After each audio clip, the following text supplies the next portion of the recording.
వెంకటేష్ గారు డేట్స్ ఉన్నాయి, సురేష్ బాబు గారు ఫోన్ చేశారు శ్రవంతి రవికిషోర్ గారికి. దీనికన్నా ముందు మీరు ఈ సినిమాని తరుణ్తో చేయాలి ఇలాంటి కథతో అన్నాడు అని విన్నాను. అబద్ధం. ఓకే, తప్పు. అవన్నీ ఉన్న రూమర్స్. కానీ అసలు ఈ కథ వెంకటేష్ గారి కోసమే తయారు చేసింది. నేను చెప్తున్నాను, ఆయన కోసం, ఆయన సినిమాలు చూసి నేను గమనించింది ఏంటంటే ఆయనలో తెలియని ఏంటో మనం ఓన్ చేసుకుంటాం. Is very funny, very emotional సీన్స్లో కూడా చాలా బాగా చేస్తారు. అండ్ అది బాగా ఎక్స్ప్లాయిట్ చేయడానికి వీలుగా ఉండే విధంగా క్యారెక్టర్ని డిజైన్ చేసాం. ఓకే, ఒకసారి సీరియస్గా చెప్తారు, చాలా కామెడీ విషయం కూడా.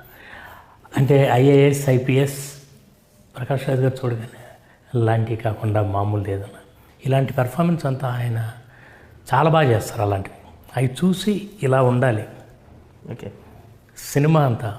అండ్ ఎమోషనల్ సీన్స్ దగ్గరికి వెళ్ళేసరికి